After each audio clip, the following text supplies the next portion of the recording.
All right, let's move on. Earlier this week, video emerged of police tasering a suspect wanted for assault. As the video was filmed, police threatened to seize the man's phone. Are we allowed to film cops in action? What happens?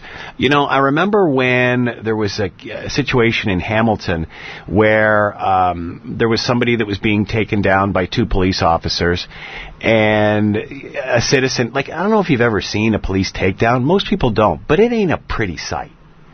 And it's not a pretty sight because, well, they've had to resort to that sort of behavior. They've had to resort to that sort of tactic to apprehend a person. And, you know, none of us, or rarely do we see that sort of thing. But when the police officer says it's time to go, it's time to go. And it's a fight you're not going to win. And that's why they have the power to do the things that they do. But you might remember in Hamilton, and I believe it was Bernie Morelli's son, who was, as he was taking a person down, and a person was very upset, he was very much explaining what he was doing and why he was doing it. And it was a great video that was put on YouTube and went viral of how this cop conducted himself perfectly in while trying to do his work in the line of duty, on the line of duty, while somebody was very much questioning and recording what they were doing. And it turned out, instead of incriminating the police, it was a great example of how they do the job, in this case, perfectly. So there's been lots of chatter at late, especially now with the idea that police are talking about wearing lapel cams and this sort of thing, about video and what you can and cannot video or record when you're in the presence of police. To talk more about all of this, Dave McCormick is with us, former superintendent for Toronto Police Services, executive vice president of business development, Investigative Solutions Network, and is on the line with us now. Hello, Dave. How are you doing today? I'm well, Scott. Thank you. How are you? Good. Thank you for taking the time to join us. We appreciate this. First of all, let's go to this video. What can a citizen record? What can't a citizen record? Well, out in the public domain, a citizen can record anything that he or she wishes. If they see something going on involving the police, they certainly have the right to take video of that. There's no expectation of privacy in the public domain for anyone, including the police. So in this situation, how was it handled? Was it handled correctly? What do police do when they know they're being filmed, recorded? Because, man, that's got to happen all the time now, I'm guessing. Well, it does happen all the time now. It's very prevalent. It's commonplace. And the police know that anybody who is filming them when they're out there doing their job has the right to do so, and they should not be asking those people to stop or to do anything unless those people are actually obstructing the police officer's ability to do his or her job. If they're back far enough and they're simply videotaping, the police officer should do nothing except perform their duties in the professional manner that they should be doing every day, whether they're being videotaped or not. So the only problem would be if somebody gets too close and gets in the way of what is going on. Yeah, that's correct. If they are obstructing the officer in his or her duties, then that could constitute a criminal offense. But if they're not obstructing in any way, they have the right to videotape things that are happening in the public domain, regardless of whether it's police officers or not. I'm still guessing that even in this day and age, for most people, it's pretty shocking to watch a police takedown. It is, because they happen very quick. They are quite spontaneous, especially to the perspective of the person who's just come upon it.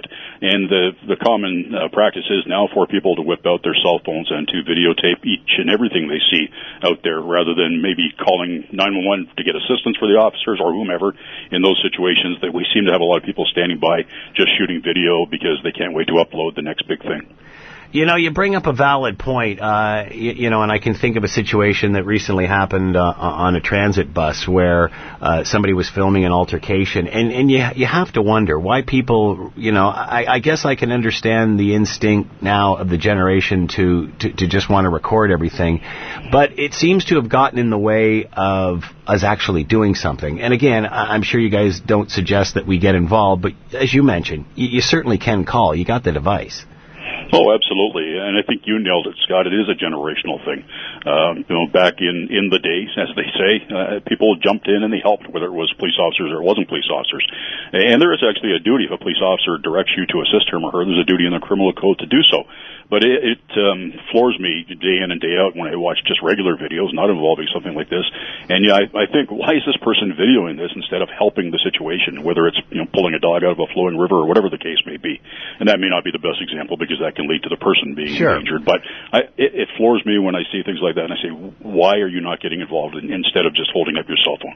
So how do officers react? Again, they know they're consistently being recorded, and again, they're doing a job, and 99.99% of them are doing it exactly the way they're supposed to do the job. Does it change the way they do things now, knowing that they are always being recorded, or is it great in the sense that it keeps everything by the book?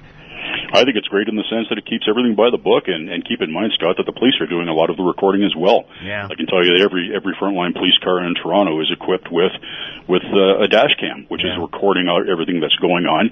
Toronto piloted the lapel cameras, for lack of a better name, which captured all of the interactions between the police and the public. So the police are videotaping almost as much as the public is. It ought not to change the way that they go out there and they do their duties and they interact with the public, which always should be in a professional manner each and every time. It's just now that a police officer's job is there online for everybody to see exactly what happens now. Yeah, a police officer's job, transit operator's job, many people's jobs are being filmed. It's not just the police. It should be business as usual. As long as you're conducting your business in the way that you should, you have nothing to fear. Now, considering that cameras like this have obviously been around for a while, it's nothing new to police officers, are there training on how to handle people when all of a sudden something like this happens? What went wrong here?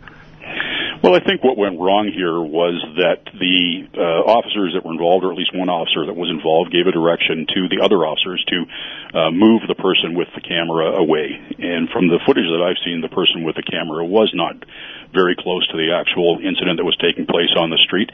I don't see how that person could have been interfering or obstructing with the lawful duties of the police officers at that point in time. He ought to have just carried on with the arrest and did what was necessary to ensure that they took that person into custody in a safe fashion for the officers, for the person, and for the public. Just let the fellow videotape as he was videotaping. What do you think will happen, or will there be any sort of suggestion to these officers after this situation? Well, I think there will be, absolutely, and I think the chief has come out and talked about a retraining, and I think the director of corporate communications has mentioned that officers already have been told that people are allowed to videotape them in the course of their duties as long as they're not obstructing. I'm sure that reminder will go out once again.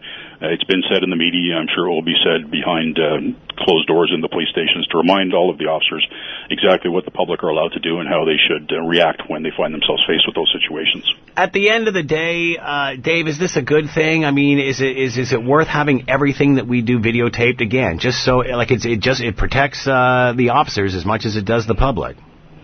Yep, I think it is, absolutely. I mean, studies have shown that when police officers are wearing lapel pin cameras, the instances of public complaints against those officers goes down. So it puts the public on their best behavior, and it puts the officers on their best behavior. And if we lived in a utopian society, everybody would be on their best behavior all of the time. But we know that we're not, and we all have bad days. And police forces hire from the general public, so you hire all of the frailties that come with that. But I think it is a great way to ensure that everybody is interacting in a respectful, courteous, and professional manner. It protects the police as much as it protects the citizens. Where are we with the lapel cam thing, and is it just a matter of time for that?